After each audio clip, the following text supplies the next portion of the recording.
Hey guys, this is Table 44. This is your boy Stefan, and welcome back to another episode on the podcast. Today we'll be focusing on marriage, family life, and work balance. AJ, can you tell us more about this episode? Of course I can. What's going on, listeners? It's me, Adrian. On today's episode, we will talk about our awesome guests, Mike and Victoria. They're going to talk with us about how they function as a married couple in a family unit and how they make it all work with a thriving business. Are you guys ready? Yes! Cue the music!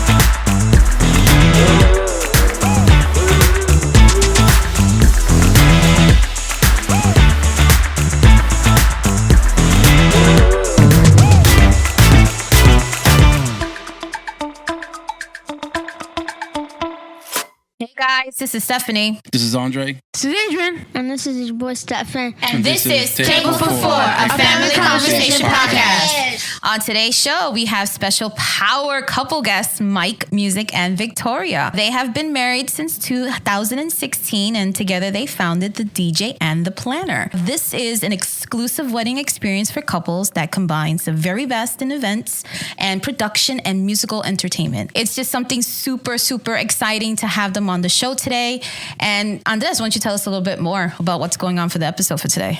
Yeah, well, not many words can sum up the powerhouse of the talent that encompasses Mike Music, musician, producer, but mostly importantly, a DJ that transcends genres. As a purveyor of the eclectic beats and soul-tapping sounds, he instinctively knows the perfect soundtrack for any celebration. To witness Mike Music on the turntables is to take a ride through his mixed spectrum of musical influences. He has attended some of the most prestigious institutes for musical training, including the Juilliard School, to nurture his natural talent on the trumpet. He quotes, "Music is my passion. I take listeners on a journey, whether it's through my horn or through the speakers. Not many people can say that they are well-versed in so many genres, and that is the key to what sets me apart." I don't know about you, but that sounds very impressive. That sounds good. I didn't write that bio. I didn't write that either. She's had so much experience in terms of just planning and production as being a former press secretary in New York City in government. So that's a pretty high position. So I know the key is organization. Some of the things that you have seen, her amazing works have been featured in some of the top magazines and blogs in the country, including The Knot, Brides, Essence, New York Magazine, Weddings, InStyle, the list goes, Bride, Huffington Post, the list goes on and on and on. Munaluchi Bride, a Black Bride, and the B Collective. So, I mean, I don't know if you're not impressed, but I am impressed already. I'm happy they're here. She just recently received an award from the WeddingWire Couple Choice Awards for the past 4 years, just demonstrating their excellence and their quality in service and professionalism. And the most recently, she was just nominated for the Best Wedding Planner category at the B Collective Awards of 2020. Nice. This is amazing. I mean, I know with all these accolades, how do you guys do it all? How are you able to find the balance between a thriving business and family life? Tell us the secrets. We want to know. The listeners want to know. Welcome, Mike and Victoria. Yay! Everyone wants to know the secrets. You must know. Like the secret ingredient to everything. Exactly. Like secret sauce. Like secret soup. Man, quiet. I like this guy. Secret soup. Secret soup. Who's to say we balanced it? Right. Oh, well, I mean, that's the assumption. It's like, Man, you guys sound like busy, just like all those things. It's like so I want to unpeppered. hear that. I want to hear that DJ booth. The DJ. Oh, I'll show you. There's some videos, and we've gone to many of Mike's weddings and parties. Wow. So we know firsthand. When we went to Titi Jen and Theo Rose's wedding, Yeah, at the barn. renewal. Remember, Mike was there. Mike Music at the was the barn. DJ. Like a reunion? Yeah, you remember? At the barn? No. You don't remember What? nothing. Oh, it was a little while ago. Hey, turn off his mic. I'm turning off his mic. He's done. No, he's kidding. Daddy's kidding. No. Welcome, Mike and Victoria. How are you guys? Great. Thank you so much for having us. Yes, this thank is such a you. pleasure for us. So I just want to know, how do you guys make it work? You said you don't know and how to balance it, but it's something's happening. You have some sort of a magic that's going on to make it work. So I don't know if you guys want to tell us a little bit of your story, of your love story, if you can, because I would love to see how you guys got into the business of wedding planning. How did you guys meet? And, being able to give us the meat and potatoes. The meat and the potatoes. All right. Well, there's a lot to unpack there. There was a few questions there. So I guess, how did we meet? We'll start there. Well, believe it or not, we have to thank Mark Zuckerberg. Facebook. We met on Facebook. The digital era. I guess, back in the day, that was kind of unheard of, right? But even when we ask our clients, we have quite a few clients who have met online in some form or fashion, right? Either through Facebook or what's the other really popular one? Instagram. Or eHarmony. Yes. Or OkCupid or Tinder or some form of social media. So it's a pretty common thing these days. But yes, we met on Facebook, and it was through a mutual friend. She, I guess I'd posted something, and I noticed your profile picture. I was like, oh, he's cute. She was digging your boy, It was that chin strap. The chin goatee, the goatee. But I didn't make a move. I didn't say anything to him. And then like a couple months later, I randomly got this friend request, and I take a look, and it was him. And I was like, oh my God, it's the guy. And I decided from there that it was okay for me to send him a direct message, on Messenger. And I said, well, how did you, come across my page? Why did you send me a friend request? Well, and honestly speaking, no one thinks it's the truth, but it's God's honest truth. I found her attractive, of course. You kind of go through the profile, right? You click through and you see the photos.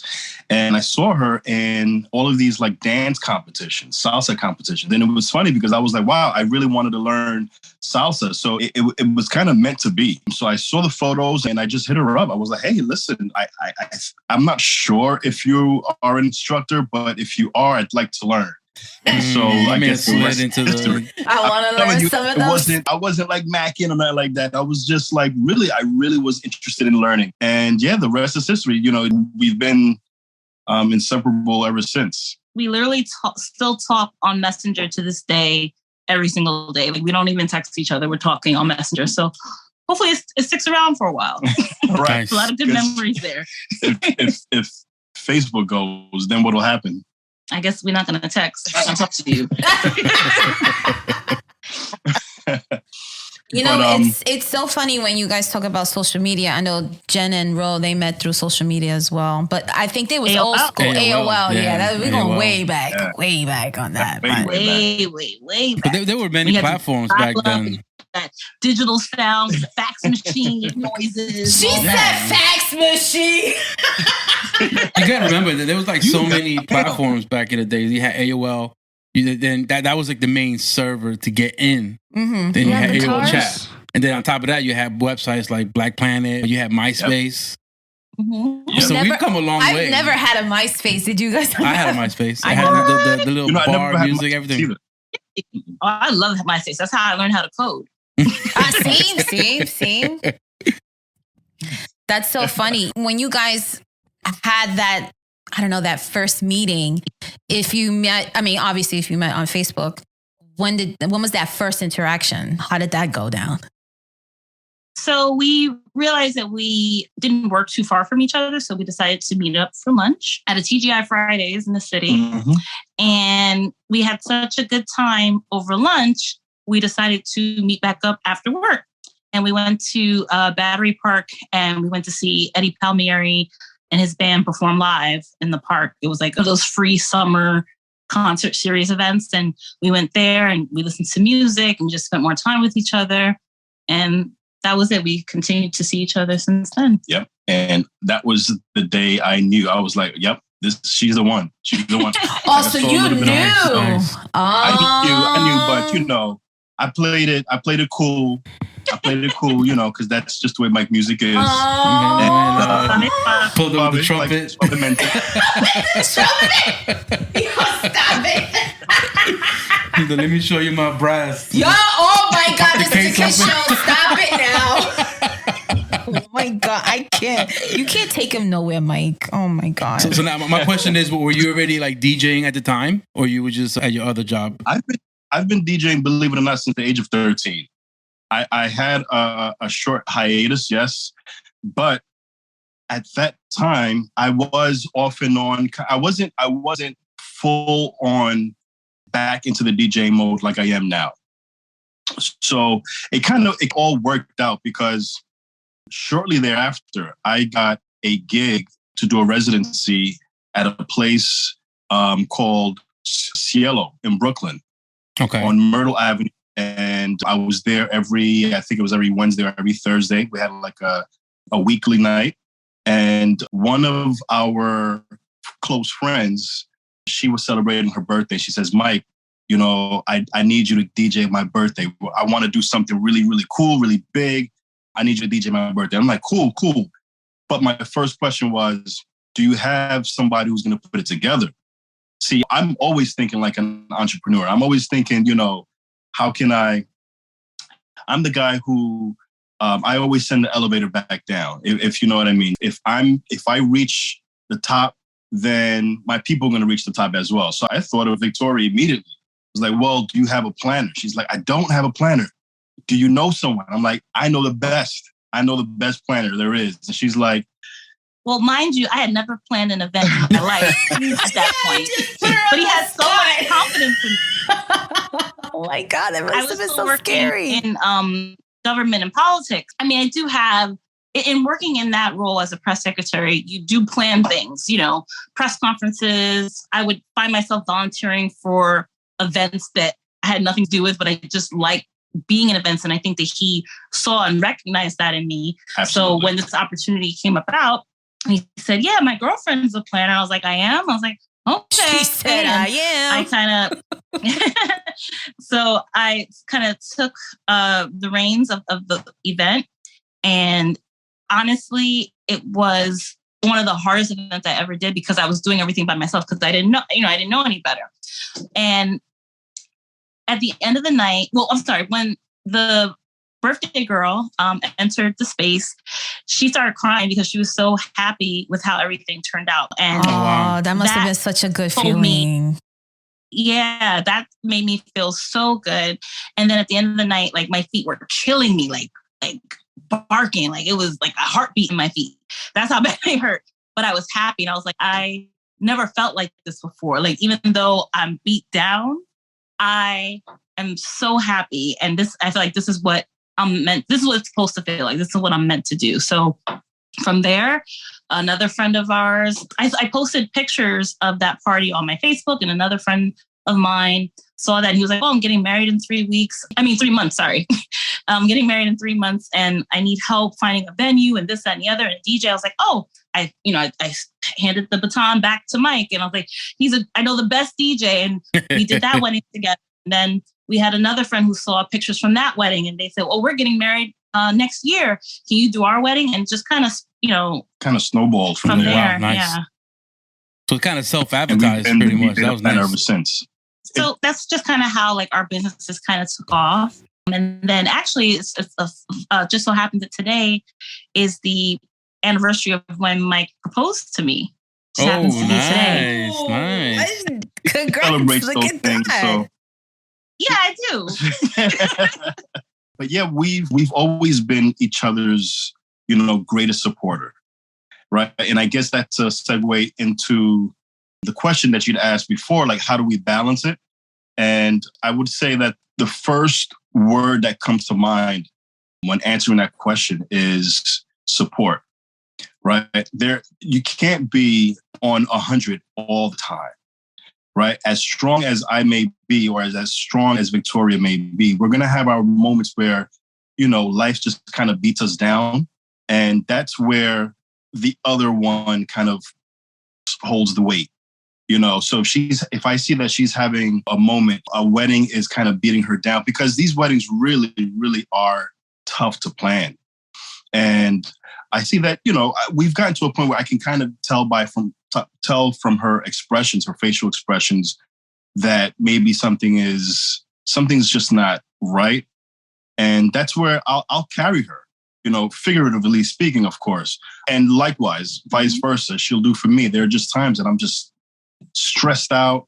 My anxiety is on 1,000,000 for whatever reason. I've gotten a call from a big client and my anxiety is just getting the best of me. I do have like anxiety, I get very anxious. And so sometimes to the point where it somewhat cripples me. And so she has a way of bringing my anxiety down. And she just says the right things. And things like, you've worked so hard for this moment. This is your moment. You are Mike Music. And sometimes we need to hear that. Sometimes we need that reminder. Like, you know what? You're right. You're absolutely right. I've been doing this forever, but thank you. Thank you so much for that, for those words, those words of encouragement. So it's just support coming from different types of support, words of encouragement. Sometimes you just need that shoulder, right, to cry on, or the ear to listen, that's going to listen to you venting. So the support comes in different ways, but the support is always there. I think when you guys talk about support, I think it's also being somebody's champion. Like, I feel like in our marriage, we've been together a little bit longer, but we've only been recently married in the last 4 years. So Andres and we're going to be 19 years together. Yeah. And we've only been, Congratulations. Yeah. Thank you. Thank you. Why you sound so sad when you said that? Listen, I had a long day at work today, okay? So. You sound depressed. No, Daddy's not depressed. Oh, Lord. He's just tired. That's it. I think what makes your relationship so special, I mean, for me, just being able to hear you guys have that type of support and be each other's champion, helping you deal with anxiety. Like I deal with very bad anxiety myself. So Andres has always been like the rock for me in those times. So I totally admire you guys being so open and telling us about that. Because sometimes when we don't recognize those moments in ourselves, we have somebody else to be like, hey, snap out of it. I'm the optimistic one. Absolutely. I mean, it doesn't matter who you are. We all have those moments. You could be Mike Tyson, the champion of the heavyweight champion of the world. And I'm sure he has his moments as well, and you kind of need that person on your side who really, truly believes in you. And so I think that's what makes our marriage special. It's just, for one, anyone who knows Victoria will know that she's an extremely positive person, to the point where, at the beginning when we were like dating, I remember thinking to myself, well, when is she going to like give up the act? At the beginning, we all put our best foot forward, right? We all put our best foot forward. And what do they say? You show your representative. But then after some time, people see the real you. You finally let the real you come out. But it's like, that is the real her. And that's who she's been since the beginning. It's, once I realized, wow, this is really who she is, then I realized, wow, she's special. And you let your guard down. Yeah, and I finally let my guard down, because that's another thing. I don't trust very easily, right? Yeah, me neither. But once I became vulnerable and I realized I can be vulnerable with her, then it just took our marriage to a whole nother level. You know what it is? Being like growing up in New York, you kind of build that facade, being a man growing up in New York City. Mike, where did you grow up? Where did you grow up? Brooklyn. Yeah, Brooklyn? See, so like... What part? Crown Heights. East New York, my friend. But I'm saying he's probably seen a lot growing up. Like I've seen a lot growing up. And when you're around your neighborhood, which is not doing well, you kind of see like everything, the bad, and then you kind of build that facade that you don't trust anybody. And you don't easily let anybody in. That's for sure. Until you find that one person that you could connect with. Victoria, where did you grow up? Brooklyn as well. But then that totally contradicts what you're saying. Yes, it does, because Victoria's the positive person. I mean, I'm not sure. I'm an anomaly, Stephanie. She really is an anomaly. She's an anomaly. I was gonna say, she's an anomaly. I've met people and they're like, "Oh, where are you from?" I'm like, "From Brooklyn." They're like, "You're not from like the South or like Cali or Long Island?" I'm like, "No, I'm from Brooklyn." Like, you don't seem like you're from Brooklyn, because I don't know if it's because of the school I went to or whatever, or just my family structure. But yeah, I'm from Brooklyn. But yeah, I just try to be as positive as possible. So yeah, you carry yourself differently than everyone else. So you stood out. See, that's why Mike knew that she was the one. That was it. Absolutely. Done deal. That wasn't the case for myself and him, but for Andre and I, that wasn't the case, though. I didn't know that I was going to really like him at some point. Here we are. 19 years. It's been 19 years, man. Like, good days and bad years. You know what? That's what they say about marriage, right? You ain't right. Good days and bad years. No, that's always the misconception. I think when you guys have such a great foundation and you guys are able to thrive and maintain a business and give each other the support and be each other's rocks, that is how you are being more successful in both in life and in business. So you mentioned before that this is the anniversary of Mike proposing to you. From that point, how was it planning your own wedding? So yeah, it's very interesting, having already been a wedding planner and, having done, quite a few weddings already. I had them under my belt. When he proposed, that was like the first thing that popped into my mind. Like, okay, well, how do I do that? How do I do that for myself? But I wanted to talk a little bit about the proposal because it's just a special memory for me. So we went on a couple's trip to Puerto Rico, which is one of our favorite places to go. We had been there a couple of times beforehand. Stayed at this hotel that we really love called Condado, sorry. Condado, right? I'm familiar with that. Condado Vanderbilt. Yeah. And it's a beautiful spot. He had all these like elaborate plans, and I was clueless. I had no idea. And he even like made this website so that our friends and family could view the proposal live when he did it. And like I said, I'm just oblivious to all of it. And we went to this like private beach. And I'm sorry, let me go back. We went on a trip to Old San Juan, and I guess he was trying to propose at a certain time because he had hired like a photographer, and he was kind of like rushing me. I'm like, relax, like we are on vacation. Like I had everything already planned. Guys, let me tell you how serious I was. I even went to Google Maps. Oh, not Google Maps, but Google Earth. And you can see satellite images and whatnot. So I zoomed in just to make sure that they had the hotel had all of the, I wanted it to be wow. I wanted to have that wow factor. And the one thing that I was really attracted to was the fact that they have a private beach. And I was able to see that through Google Earth. Of course, I started making calls and I'm like, listen, I've got these plans and I want to, propose to my girlfriend and all this. And so I had everything already planned out. So you can take it away from here. So he's rushing me from Old San Juan. I'm getting a little annoyed. I'm just like, why do you want to cut our excursion short? But I'm like, okay, whatever. And then he told me that I still wasn't like buying it. Like he just was really trying to rush and I was getting agitated. So then he was like, I have to use the restroom. So I was like, okay, fine. So we finally left and went back to the hotel. And I noticed he was acting like a little weird, but I thought maybe it's just because he had to use the restroom. And then I wanted to get like a drink from the bar. And he's like, no, you get a drink later. I'm just like, what is this? What is your problem? He's on a time constraint. He's on a time constraint. We don't need no drink. So then we go down to the private beach and it was just the two of us. And I was like, oh, this is so nice. So we're just standing there on the sand, looking at the water.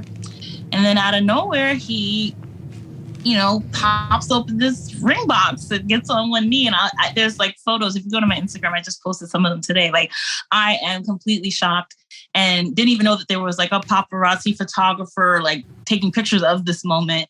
And it was perfect. It was perfect to me, but I know that you really wanted to do the live stream of it. Yeah. So one thing I didn't realize is that as soon as Like I didn't have any phone service, any cell service in Puerto Rico. So the whole idea of streaming it, which was a new thing. I mean, this was some years ago. It wasn't widespread as it is now. Like everybody streams, right? You just pull your phone out and you stream. But there wasn't any Facebook Live, no, there was no Instagram Facebook Live back Live, then. there was no IG Live, you know. So this was even before Periscope, which, yes, you know, RIP. Periscope. Oh my God. Yeah. So I realized, oh my God, this isn't going to work, because as soon as we touched down, you know, I had literally no service. No bars. No bars. But yeah, unfortunately, you know, our family and friends could not watch it happen. So that was, if I could go back in time, I would do that all over again. I would figure out a way to get that done. But nonetheless, I think it was a beautiful moment. We do have photos of it. What she doesn't know is that when we were in San Juan, right, the photographer and I, we were in constant communication. So he's constantly like trying to text me. And since I had such bad service, they were really delayed. Wow. So, you know, I'm kind of like, oh, let me go here. I want to take a look at this over here while she's on another side of, you know, another street or whatever. And I'm kind of like texting the guy, listen, we'll be there in 20 minutes. So we're kind of, we were, you know, I had to be a little guile with my approach. But anyway, yeah, so we had a photo shoot following the proposal, and you know, Condado Vanderbilt, they really took care of us. Mm-hmm. We upgraded our room after the proposal. We highly recommend that hotel. It was everything, and just such a great experience. They made us reservations at the restaurant next door. Like everything was like really, really nice. It's one of my favorite memories. It was dope. And it just happens to be the anniversary of that. So yeah. Nice. So once that happened, I was definitely in planner mode, and it was really strange being on the other side of that, but I enjoyed every minute of it. And I guess because I had the advantage that most brides don't have, which is knowing what I was doing. Connections. Knowing where to the start. Connections, right? Connections. Mm-hmm. And also, like, I also knew what I wanted. So it's like, I knew the vendors that, you know, I had worked with that I admired. And I was like, okay, I want them to be a part of our day. And even when it came down to our wedding venue, we knew like there were certain like major things that we wanted. Like we didn't want a venue that had any carpet in the ballroom. We wanted it to be all wood floors, especially because we both dance salsa and we were going to have some of our friends who also dance salsa. We didn't want to limit the amount of space on the dance floor. Mm-hmm. We wanted to kind of make our own dance floor. So did a little bit of research, happened upon this venue called Bourne Mansion. It is the only venue we looked at, and we knew right away that this was it. As soon as we walked in, we were like, yep, this is it. This is the one. And even with all of that, I still had day of coordinator, or event manager, I should say, who helped me with my really good friend, Terry Ann, who's also a planner. She, you know, I planned everything, but leading up to that day, she took the burden off of me and worked her magic and was liaison with all of the vendors in the venue. And we had such an amazing time at our wedding. So absolutely. Yeah. Nice. That's beautiful. No, Mike, did he self DJ his own wedding? Or I wanted to, but listen, I didn't have many responsibilities. I didn't have much to do with the wedding, right? But there were two things that she was adamant about. She says, I don't want you DJing, and I want you to take care of the entertainment portion of the wedding. Because as an entertainer myself, she knew and understood just how important that piece of the puzzle was going to be. Absolutely. Okay. So I didn't DJ, but we did get Mark Battle from Atlanta. We flew him out and he rocked it. We also had Acute Inflections. They are a duet, bass, and singer. Okay. And they are amazing because what they do is they sing like jazz covers. And what makes them special, and I know I just wanted to shout them out because we had an amazing vendor list or test team. What makes them special is that, you know, my family's Dominican. And I said, listen, there are a couple songs would you mind singing them in Spanish? And as a matter of fact, I didn't request it. She volunteered it. And she was like, yeah, I can do this for you. Just tell me the name of the song. I'll look up the lyrics. And she sang them in Spanish. And that was just such a great detail, to hear, for instance, Sergio Vargas' song kind of being played in a jazzy with a jazzy feel to it over dinner. And my family, they were looking like, wait, is she really singing in Spanish? She's, oh my God. And they were just so surprised. So it was a wonderful touch. Big shout out to Acute Inflections. And last but not least, certainly not least, my best man, Stephen Okendo, who is a trumpet player extraordinaire. And he's a jazz / mambo historian. And he's also an educator. He is the band leader of the Stephen Okendo Latin Jazz Orchestra. And we had them in the house. They're a 19-piece salsa orchestra. Ooh, man, I would have killed to be there. Oh, man. The biggest names in salsa. Like, a lot of these guys are legends. They've played with Tito Puente and guys. So imagine the magnitude of musician that we had in the house. Like, these guys were amazing. So those were my two things. She said, you can take care of the entertainment and I don't want you to DJ, but Mark Battle killed it. And we had a wonderful, wonderful time. Absolutely. Man, it just sounds amazing. See, the thing is, like, the way the wedding party was set up, it was like set up for like success. And I think what's so amazing is that when we think about the whole ceremony and the whole getting together family and just the celebration of you guys together, I think that's even more meaningful, that you guys are like awesome people and you were able to have that special moment. I mean, there's nothing more that you can do. You can't top that. That is like top tier. I don't know about the proposal. The proposal sounds to me, it was like, I'm a sucker for surprises.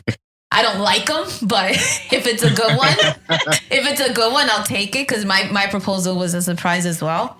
But it's just so amazing to hear how you guys use that moment of marriage and just couples and things like that. Now you were able to share those experiences and do that for other couples to have those amazing times as well. So that's Absolutely. Super awesome. Like, that's super cool that you guys are able to do that.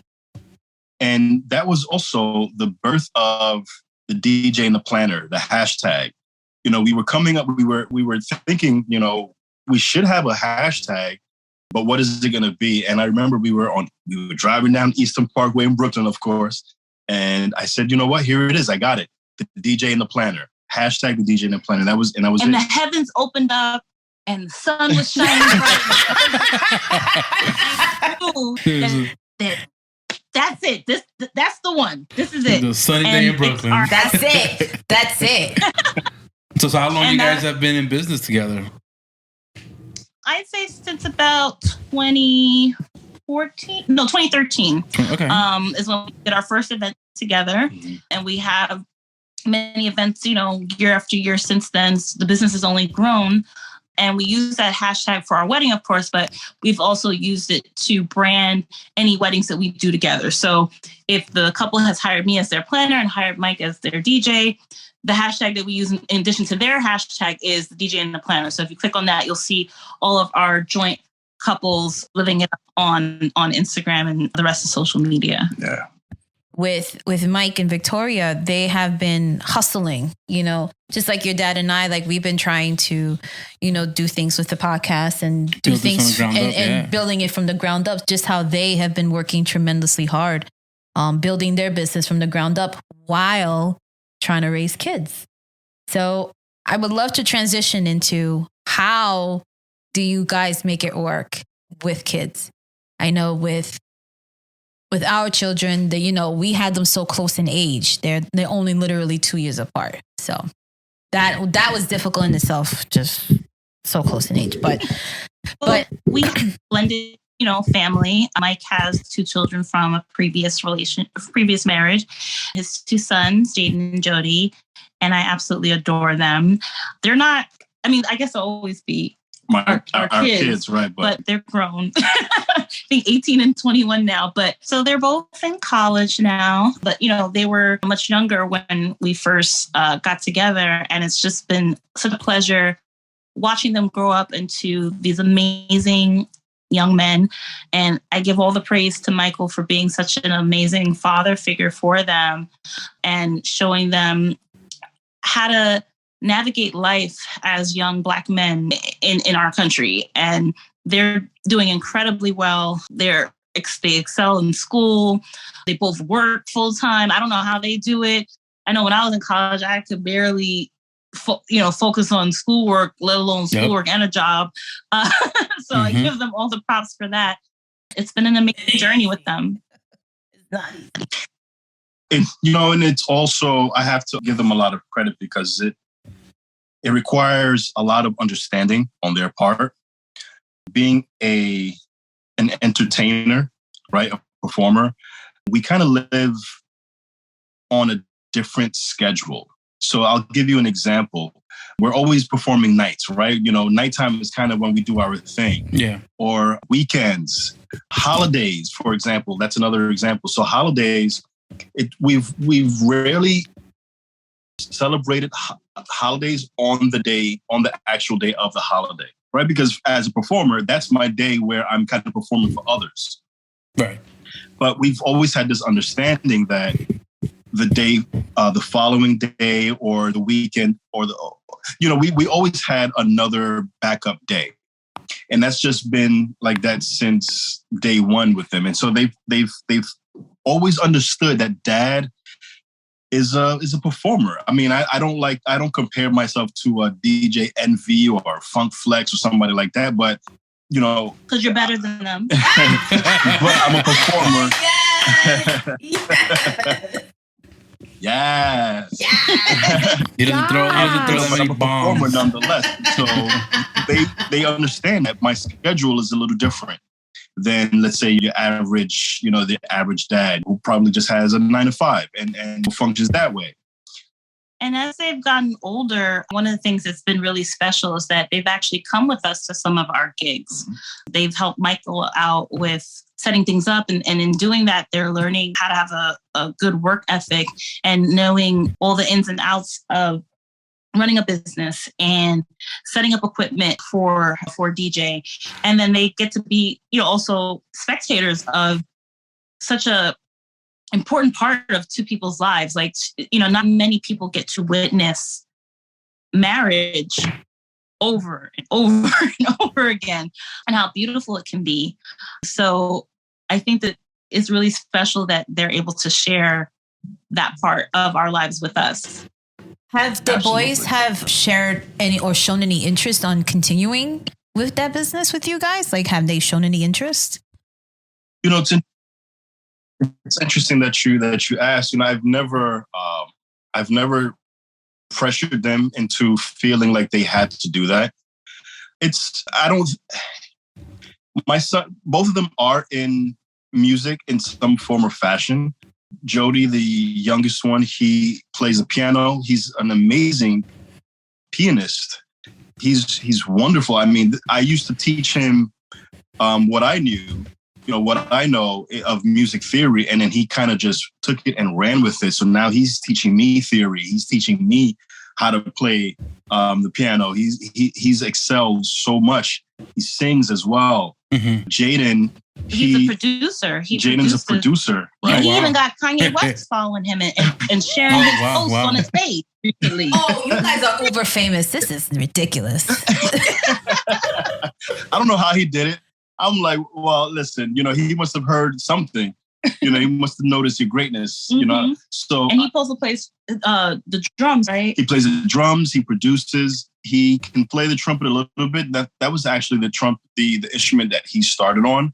In their own way. And I don't want them to feel like they have to continue Mike Music's legacy. We all are going to have our own legacies, right? So if Mike Music Entertainment continues through them, wonderful. But if it doesn't, that's fine as well. Because I do this, I actually do it for them. I want to be able to leave something behind But it doesn't have to be physical. It doesn't have to be a business. It doesn't have to be money. It could also be what they've learned through me. Yeah, memories. Yeah, memories. You're making. That's really the goal. You guys are bonding. To leave that behind.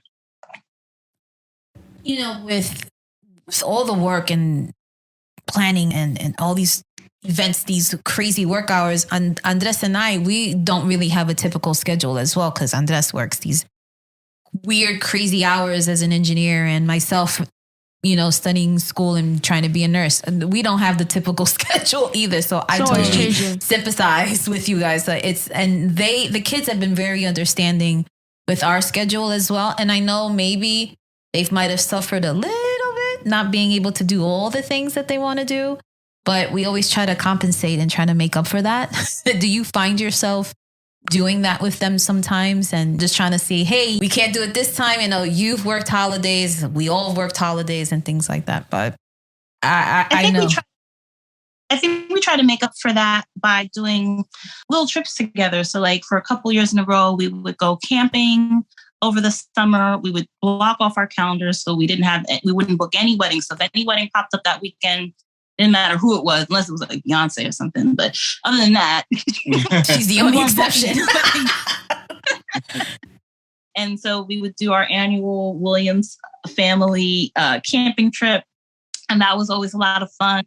And then during the pandemic, we didn't really get to see them because everybody was scared. Everybody just kind of stuck to themselves and stayed home. And we do live in different households. So they live out in Staten Island with their mom, and we're here in Brooklyn. So it was best to stay in our own pods for a while. But so there was quite a few months that we didn't see each other for fear of spreading this crazy virus around. Right. And especially during that period of time, I lost my dad to COVID. And so we were just super paranoid about anything happening to anyone else in our family. We wanted everyone to be safe as possible. So during that summer of 2020, once things kind of calmed down a little bit, we all kind of got tested and hung out I think it was for Father's Day. They came by. And then later on in the summer, we got tested again. And we went on a group trip with a couple of our other friends who also have sons. And we went to Martha's Vineyard for a couple of days. And that was a really, really special time for all of us to kind of just be together under one roof and kind of spread out a little bit more, having a whole house there versus you kind of being cooped up in Brooklyn or in the city. It's a different experience. And Mike and the boys, they went bike riding, and we went out to the beach, and we went to the pier, and we watched fireworks. It was such a great summer, to be able to spend with them. So even though we're not able to necessarily spend as much time as we would like to spend with them, especially with their busy schedules now too. It's not just our busy schedule. They have their own lives now, because they're growing up. But it was really, even though we can't do that, we are able to do these small vacations with them and create really beautiful memories. I'm so sorry to hear about your dad, Victoria. I didn't realize that he passed away during that time. Sending condolences to you and to the family. When you think about marriages, those are some of the tough times. Those are the tough times that we go through together as a family unit. And it must have been very difficult in your business and in your home as well with COVID. How did you guys manage during COVID with the business? How did you guys, with everything being canceled, and how did you guys handle that? We were very fortunate in that we didn't actually get a lot of cancellations. Yeah, no one really can. Just one. I think I got one cancellation, which is such a blessing. I realize that God had His hands all over that. Because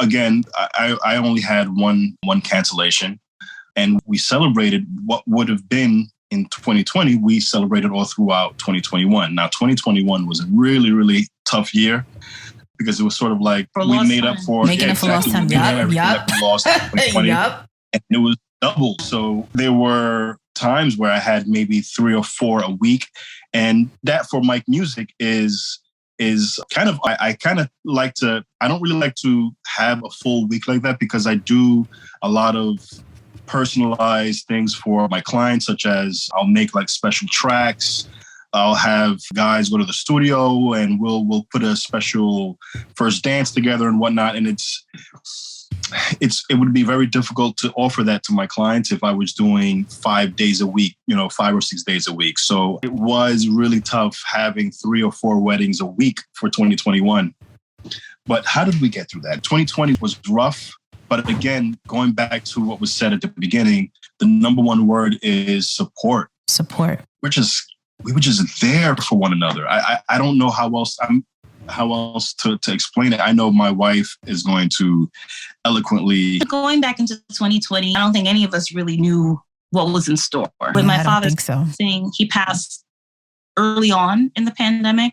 Like I said, due to COVID, he had been sick and he was in a nursing home facility, and the virus just wreaked havoc in those facilities. And I so wish that the timing was different, and he wasn't in that kind of environment, because had he been home, maybe he still would have been here, or maybe not. I mean, my dad was in his mid 80s. He lived a long life. But one of the things that brings me great comfort is the relationship that my dad had with Mike.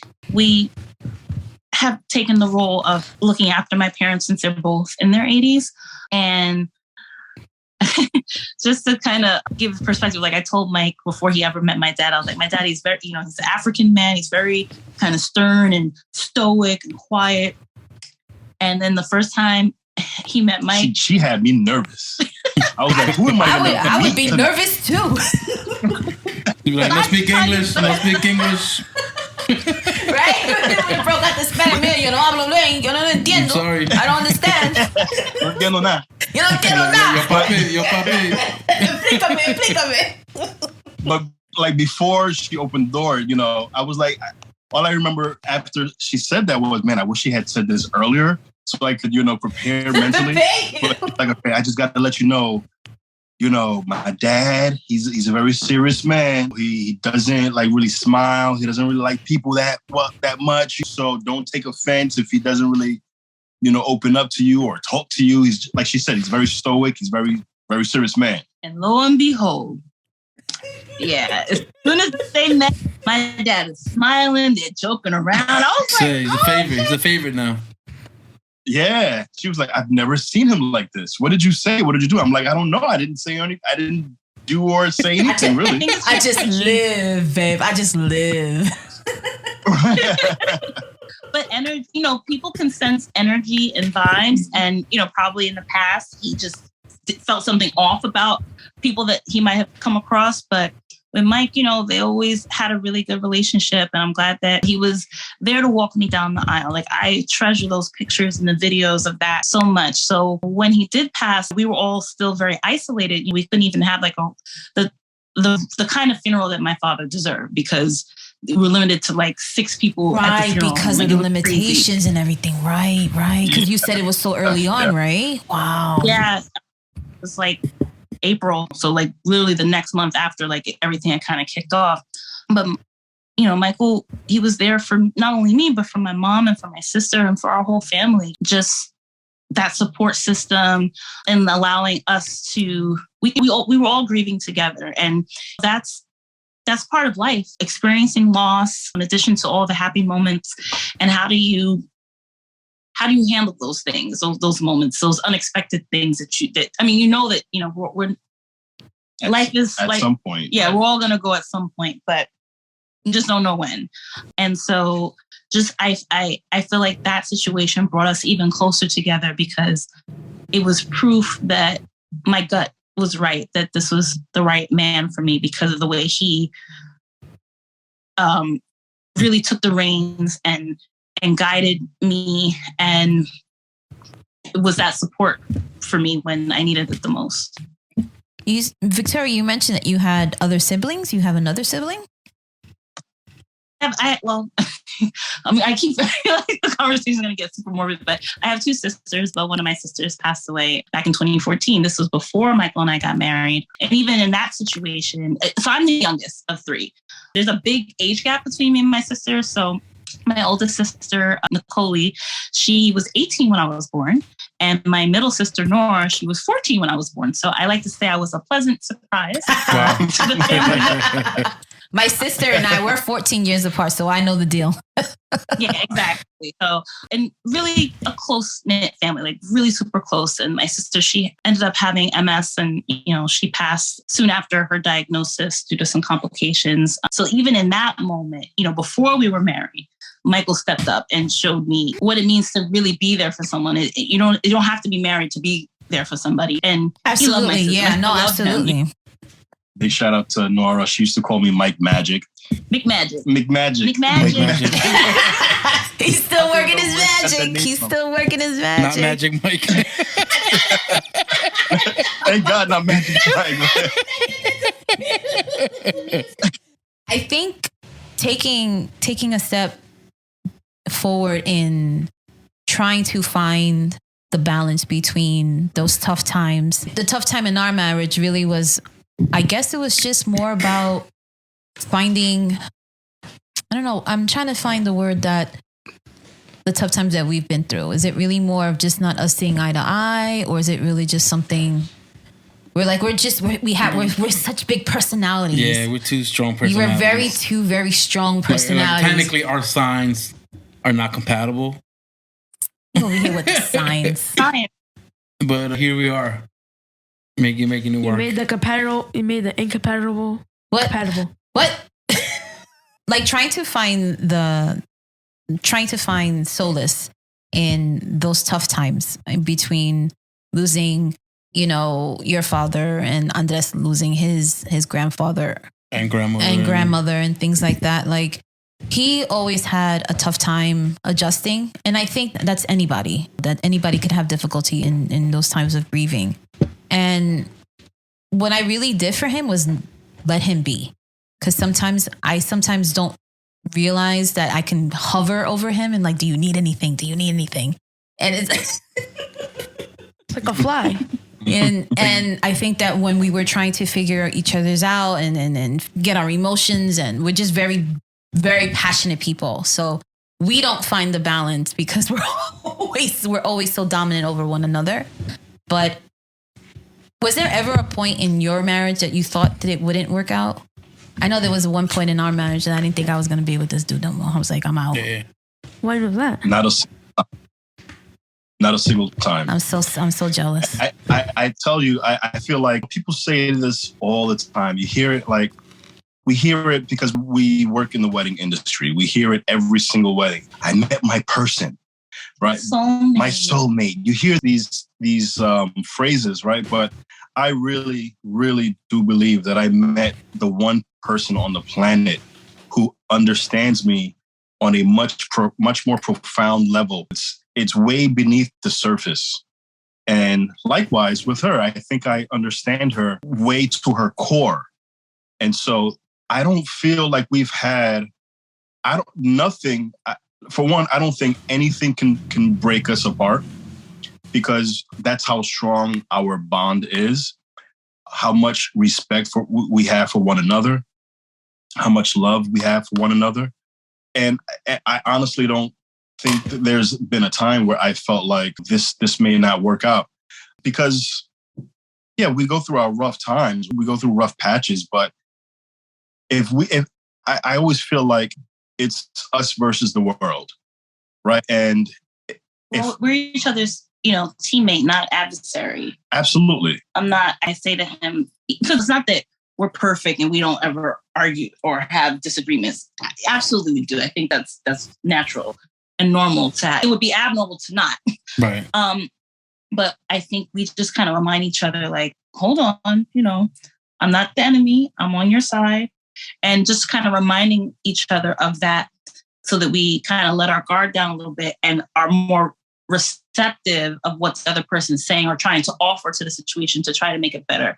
And I think also going into every situation, knowing that, I say to him, like, everything that I do is to help, to make things better. Is it always going to be perfect? No, but I'm trying my best. And I know it's the same way in reverse towards me. So I think just having that perspective of I can trust him 100%, 150 million %, that makes all the difference in our arguments not turning into war. And you'll be surprised at how many arguments people have due to lack of communication. Yes, definitely. You know, as long as you're talking about us right now. Is that I feel like that was directly towards us, guys. I'm throwing jabs. Throwing jabs right now. Throwing jabs. That's so big. It is so big. And one thing I love about Victoria is that she we're able to sit down and have a heart-to-heart, right? And I know that there's no judgment. There are things that we laid down at the very beginning, which was, you know, no judgment, no, you know, if we're speaking to each other, let's speak with respect, and let's try to speak with understanding, listen with understanding. Right. If I am, a lot of times things get lost in translation. Right. If you're angry, you know, sometimes we say things to make each other, to kind of cut a little bit, you know, cut deep down inside. Right. But if you could just set aside all of those things and speak from the heart, speak without and listen without judgment and with understanding, you realize we're really here. We really want the same things. Absolutely. We want the same thing. We want that same end goal. You know, we may have to compromise, and that's okay. I mean, marriage is... Why are you laughing? Why are you laughing? Why are you laughing?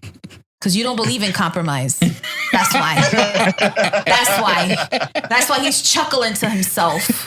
Because he don't believe in compromise. And that is the reason why we go head to head. Well, I'll add to that. You know what? Hold that thought. But there are things.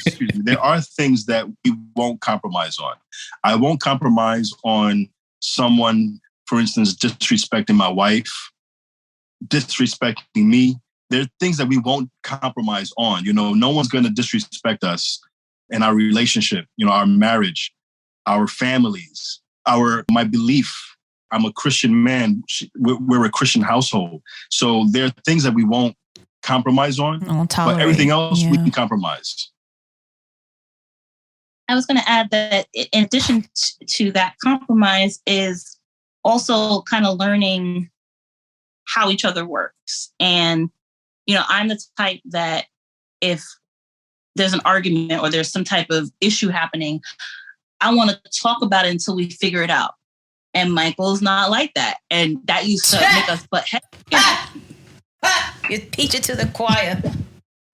I'm the type, you know, or I used to be. Victoria knows my pain. Victoria knows my pain. She knows my pain. Yes. You know, I was the type where if I was upset or angry, let me just go away for a while. And a while could have been 5 minutes. It could be 5 hours. It could be 5-6 hours, whatever. That would kill me.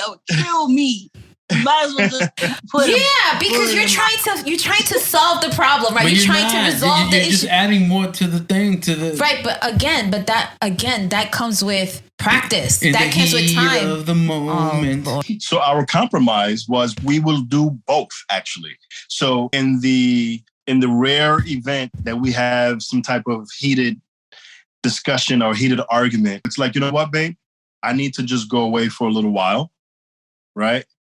I'll be back when I'm ready, when I've had my chance to kind of, you know, think things through and calm down. And then we come back and I know that that's when the 5-hour-long conversation is going to come, because man, our conversations, when I get back, it's just like, she wants to talk it all the way through. But I have learned that it's better to not like try to force him to stay and talk it through in that moment. Once he's able to calm down and kind of think things through, when we do come together and have that conversation, it's much more fruitful because we're in a better headspace. So as much as I want to deal with it at the moment, I've learned to to pause as well. And I think that strategy came from couples therapy. We are strong proponents of couples therapy and therapy in general as individuals. It doesn't have to be that something's wrong, but sometimes you just need someone to talk things out with and give you other perspectives and tips on how to deal with things. So that was something that we brought up to our couples therapist. And I'm feeling a certain way and Mike was feeling a certain way. And she was like, well, Victoria, you know what? Try backing off and see what happens. And she was right. Once I did that, it made the world of difference from when we did come back together and have those real conversations. It was much more productive. Well, therapy didn't work for us because the therapist is on my side and she walked out. You need a different therapist. Steph's just like, we need a new therapist. This one's broken. My thing is that how is it that the therapist is always agreeing with him? How you're my therapist. You're supposed to take my side, right? But that wasn't the case. She goes, no, we're being objective here, and he's right. And I was like, what? I was like, I'm good. No thanks. I was like, no. I used to kind of feel like that. I remember saying it once in one of our sessions, like, I feel like, why are you taking her side? I feel like this is a beat up Mike session. But yeah, for sure. That was pride talk. That was pride talking. Like, yo, I'm not wrong. There are times that I felt like I wasn't wrong, but you need the therapist what I like to say is that a good therapist is someone who's translating, right? I'm speaking one language, she's speaking another language. This person then comes in and says, okay, I understand what you're saying and I understand what you're saying. So Mike, what she's saying is so-and-so, so-and-so, so-and-so. And Victoria, what Mike is saying when he says this or when he does that, what he's really saying is the following, right? So we learned a lot about each other and how we speak. You hear about the love languages and that sort of thing, but we learned so much from couples therapy, and we still do couples therapy, not as often because we have learned a lot of techniques, that we've put into practice. But like Victoria said a little earlier, we are proponents of couples therapy. I think every couple should do couples therapy regularly. And it doesn't necessarily have to mean something's wrong. It's just because sometimes you may want to get something off your chest for whatever reason. And this person, or maybe you're butting heads. It's not turning into arguments, but you're kind of butting heads. Again, this person, he or she, will be able to translate what's being said. During those hard times, have you guys ever experienced like burned out, like just between work life, business, kids, couples therapy, these tremendous moments in your life? Like, did you ever feel burnout? Because I think a lot of it turned down to just me being burned out and just me being overwhelmed and not having an outlet. And I took a lot of it out on Andres. And that's something that took years for me to realize that I was holding on to a lot of stuff. So I had a lot of burnouts and he was the unfortunate victim to that. But that's 8 years in the working. That's 8 years. That's 8 years behind this, that working towards that. But have you guys ever felt burnout in that sense? Oh, yeah. Absolutely. Especially last year. My God. Yeah. Last year was... Oh, especially last year. Right. Tough.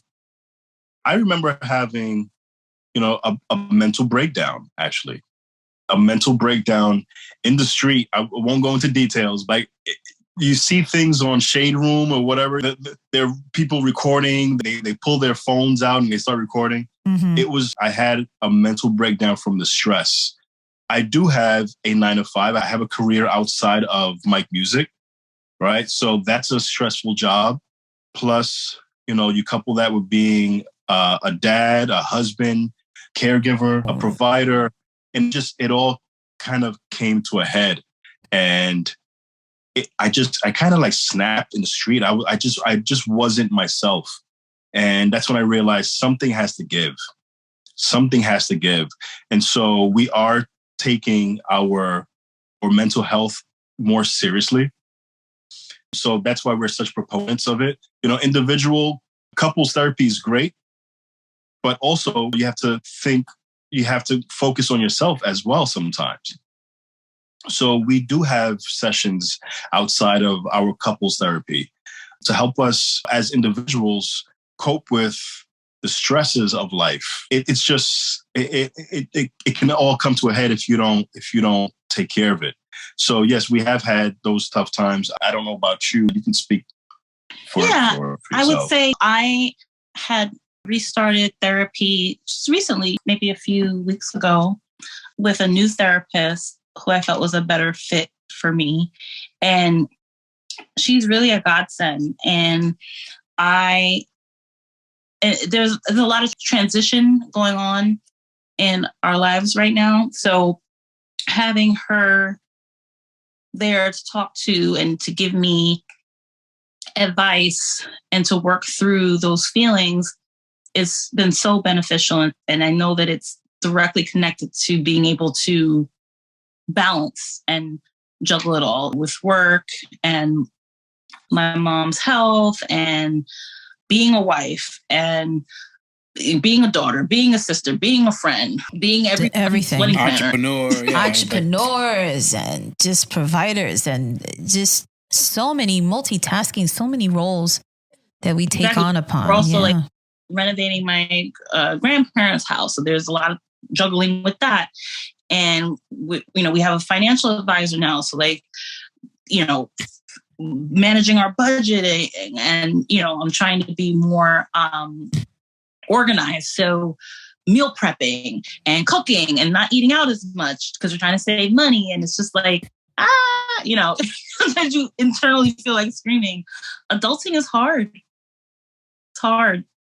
Much harder than I think we thought as when we were when we were young and in love, right? In our younger years, right? Don't rush to grow up, guys. I wanted to grow up so badly. See. What was I thinking? What were we thinking? But then there are good things to growing up. Meeting the love of your life and building that life, a beautiful life together. Good answer. Good answer, Victoria. Good answer. I like it. But I think she's getting brownie points right now. I know, right? For sure, right? But I feel like, how can we as parents be role models to our kids and trying to show how we can live as healthy adults? I think you guys are pretty. What are the good lessons? Yeah, I think you guys are good role models, just who you are. Really? Yeah. How so? You wasn't expecting You guys are great role models because you guys are very new. Take the compliment. Just take, right? See, I can't take compliments well. That's always been a problem with me. So if someone calls you pretty, you want to take a compliment? I don't take it. Elaborate, please. I think you have. That was me. That is you. Like, why? You're right. I am guilty of that. I don't know how. I think you have very. I guess your eyes aren't too far apart. No unibrow, right? No unibrow, no missing teeth. Nothing like No, but getting back to Mike and Victoria, like, how do you guys feel like, how can us as parents be role models to our kids and how to show how we can be healthy adults and building healthy relationships with others? Not necessarily with other people that we're looking for, family members, we're looking for people, friends, and we're looking for other relatives. Like, how can we impart those lessons and be role models for them to show an example of how to be a healthy adult? I think one of the examples you mentioned was the couple therapy and self-help, mental health awareness. Mental health awareness. Yep. That's just one of the many things that we can do. But I think another example, you guys, is just working like tremendously hard, just trying to do what you find your passion in life through music and through event planning and things like that, running a business. I think that's just another example of being a role model to your kids and just being a great role model to them in general. But how can you guys show that to others? In by example. I believe in leading by example. And I've always believed that's always been my motto ever since my boys were babies. If I wanted them, he's a perfect example. I wanted my boys to read more, right? Because I know knowledge it comes from experience, life's experiences, but there's a lot of knowledge that you can learn from reading, right? The more you read, the more knowledge you gain.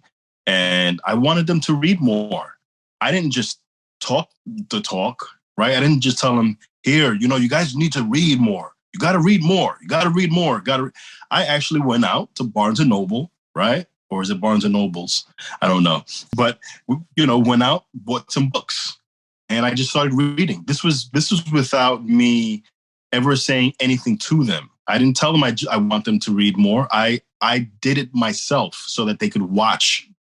I know that that's the way kids are. They pick up on what their parents do, right? And so I just started reading and reading and reading. And there was nothing for me to lose by doing that, but everything to gain. And I realized, wow, I actually do like reading. I don't read as much as I should these days because I just don't really have the time. But they did pick up on that. They picked up on that, and they read more. I'd buy them books. So it was sort of like every other week sort of thing. We go to Barnes & Noble and buy a couple books, for instance. So I've always been a proponent of leading by example. Don't talk the talk, but walk the walk, right? Anything that we learn, Victoria and I, we immediately, there's something that we teach the kids about budgeting, for instance. And I put a spreadsheet together, and we sit down with the boys and say, this is how you should be doing this. This is how you should be doing it. So it's all about leading by example, being transparent. I've always been very transparent with my sons. Always very, very transparent. I wouldn't even say to a fault, because there's nothing, in my opinion, bad that can come from being transparent with one another, right? We spoke about, I don't know if this is something that we can't mention on the show, let me know. But, we spoke about the birds and the bees at a very young age and that sort of thing. And I always made it very clear to them that there isn't a single thing that you can tell me that would get me angry, that would make me angry or would make me upset. Actually, there was one exception. There was one thing.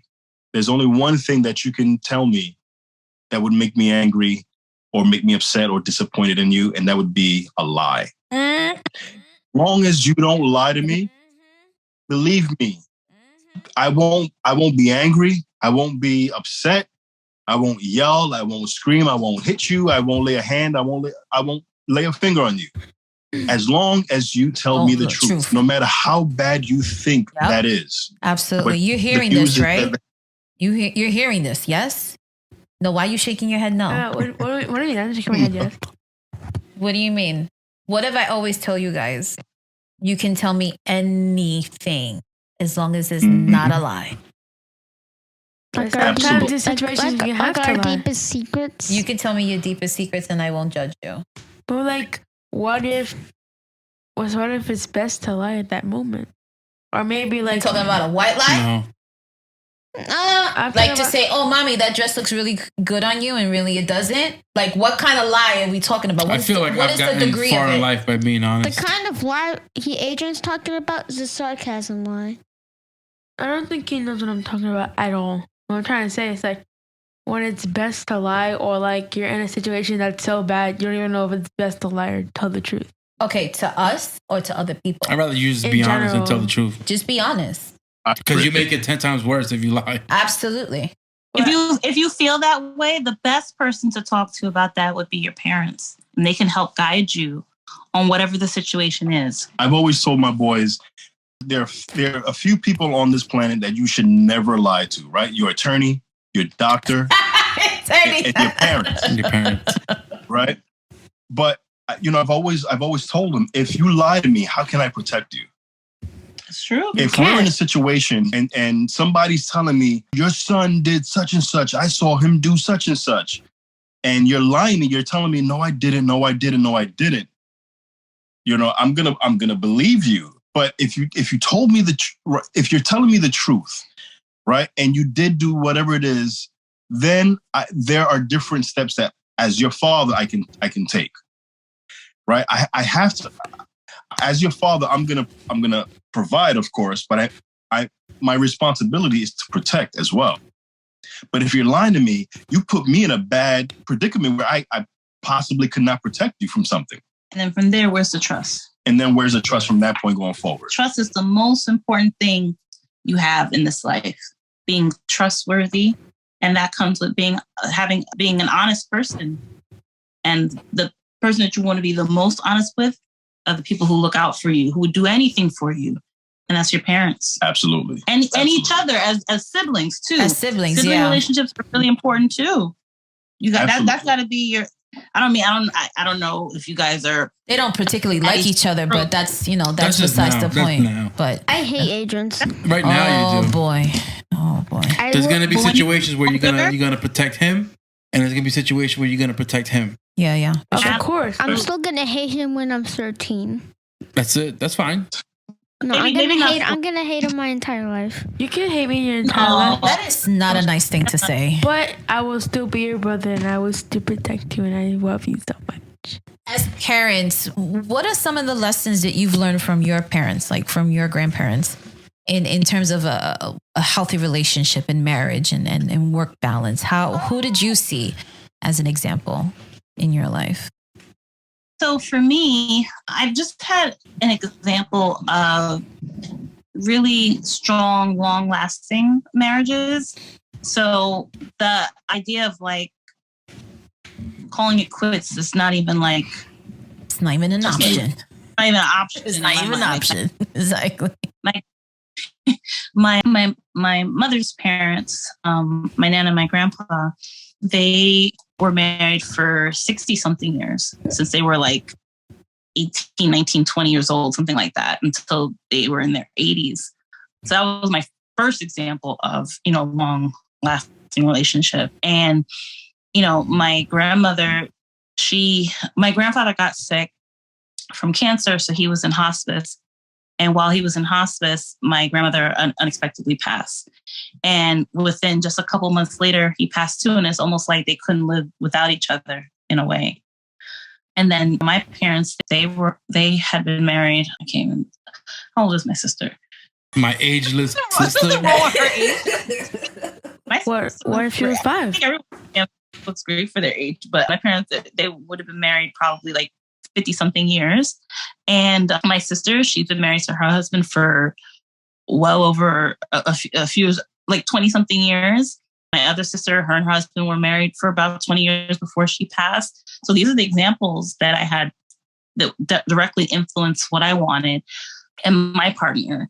And in me and Mike's relationship, it's definitely like influenced how I want to have this longevity. And I think that that's super important to both of us. Mm-hmm. Just making sure that we're mindful of each other's feelings and to not develop resentment as the years go on. Because the other side to that, being together for a long time, sometimes people, they may not be 100% happy dealing with the same stuff for decades.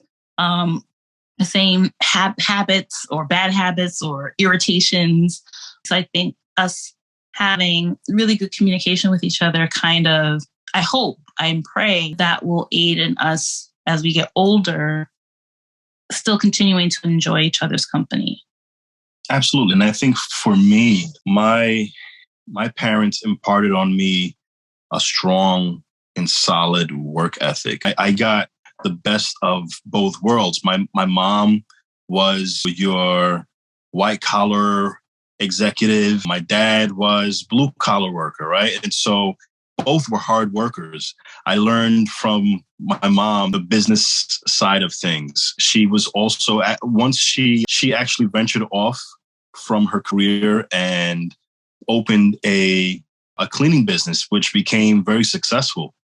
And I learned those things from my mom. So I think I got my entrepreneurial spirit from my mom, but I also got my hardworking ethic from my dad. He's an old school Dominican man, and he believes you don't work with your hands, you're not really working, right? Like he's old school like that. But I got that work ethic from him. I'm able to do things around the house. Before we joined you guys for the podcast, I was working around the house, doing some repairs and that sort of thing. So I think I got the best of both worlds. And I'm very thankful for the examples that they were and that they are. You know, my parents they're still here with me. And also in this very strange way, I'm going to preface my statement by saying parenthood doesn't come with a manual, right? So there were things that I didn't agree with as a kid, right? There were things that my parents did that I was like, you know, and I remember saying, when I become a dad, I'll never do that. I'm not going to do this. And we're not going to do that. Now you understand why. Because, you know, these were things that hurt me, right? And so I vowed that when I had my own kids, I would never do that to them. And so some of those things are being transparent, right? I'm not going to say that my parents weren't transparent, but my dad wasn't much of a talker, if you know what I mean. Like I said, old school Dominican cat, he wasn't much of a talker. I couldn't go to my dad and say, Dad, you know, there's a girl that I like and I don't know how to approach her, for instance. He was very old school. We didn't talk about that. My dad and I never really spoke. It wasn't until I became a man with my own family that he began to open up. And that was probably his idea of parenting. So I'm not holding it against him. But those were some of the lessons that I learned. We learn from the good and we also learn from the bad. So I picked those things and I said, yeah, I respect how my dad does this. He's great with his hands. That man can build pretty much anything. He can fix practically. There isn't anything my dad can't fix. So I was like, wow, I would love to do that. But there were also things, like I mentioned before, he wasn't much of a talker. Like he didn't open up. And so those were things that I remember saying as a kid, I am going to change that. I'm going to break that cycle and I'm going to be very open with my kids. And to this day, we speak about the most intimate things because that's also, in my opinion, that's the greatest display of love, right? Is being able to talk about anything with your parents. Like, man, I feel honored actually when my kids come to me, well, my young men, right? They call me and say, Dad, I have a question. And it's something really, really intimate. I feel honored and I feel like, wow, they are taking those lessons from me. So I'm thankful for all of the good. I'm thankful for all of the bad. I'm thankful for all of those things that my parents imparted on me. You mentioned that you, as growing up as in an old, what's the right term I'm trying to think? Because my dad was old school. Yeah, my dad was old school too. Old Boricua. He didn't talk much either. But among his many other different attributes, I didn't come from an example from a solid marriage. My parents, they were never married, but they were together for like 20 years. And they didn't really have a solid relationship. So I made it my duty to do the complete opposite. So I wanted to invest into a person that I knew that was going to either reciprocate the same energy and the same passions and the same things that I wanted in life. Why are you shaking your head? Why are you shaking it? Because I'm giving you props. All right, relax. So you gassing me up. I know. I love it. So for me, I love to hear how you guys had that foundation from the ground up, from seeing your own build up from healthy relationships and how a healthy marriage looks like. When Andres and myself, we really didn't have that example. And I think that we are each other's champions because we wanted to break that cycle. So I think that was how we were able to, I think, gain even more respect for one another because we wanted to do the complete opposite of what we grew up with.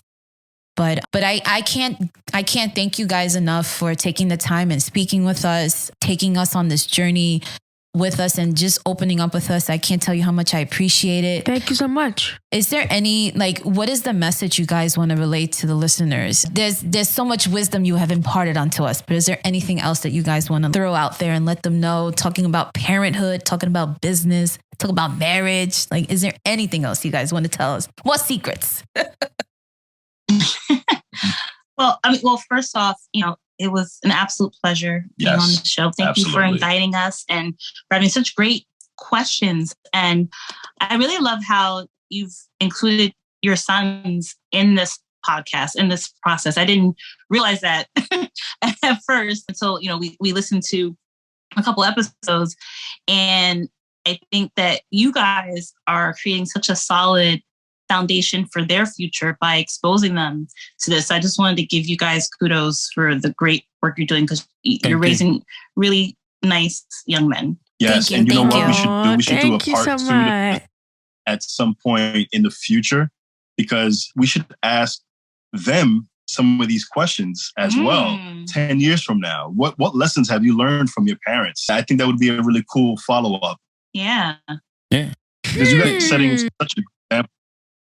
Yeah. And what happens is, because, this stays on, on the iCloud or however you want to call it. Stay online. It stays online. There, so it's always something you guys can refer back to. And I think that was really the purpose of your dad. When we're gone, you're going to look back like, oh, this is my mom and dad talking on the podcast. Yeah, this could be like I didn't understand then, but I understand now. It could be like a parental memoir. Like a memoir. A memoir, a parental manual, just for like a little bit of help. You know what I'm saying? You are something else. You are something parental else. Manual. I can't. Gotta look at the guide. You know what I'm saying? Hi, You're gonna be like, I remember Mike Music when he went camping with us. And I remember when we spoke to them, and I remember us spending time. We were on the podcast and stuff like that. That's what we want. Your dad and I, we're breaking the cycle. Like our parents we're breaking the cage. We're breaking through. We're breaking this day. And again, we are breaking the cycle because we didn't have those things growing up. Like we didn't have the open relationships. We didn't have that transparency. We didn't have the solid footing for a healthy marriage. And now I try to look at to others and surround ourselves with other couples that are just thriving and are just amazing examples of how or what marriage I want in life. So I can't thank you enough for being with us. And I'm so appreciative. Thank you so much. It's really helped. I'll look back at this in 10 years. Don't worry. Oh, Lord. You might cringe a little bit, but once you get past you're going to really treasure this. It's like a time capsule. And it's such a beautiful gift. Like looking back at growing up in the 80s and the 90s, and that was a long, long time ago. That's ancient, right? Like growing up in the 80s, we're walking 90s, fossils compared to them, right? I know, it's crazy. But, sometimes I'll find a random cassette tape, if you guys even know what that is. Cassette tape. Oh, actually, my mom found this cassette tape of me when I was 3.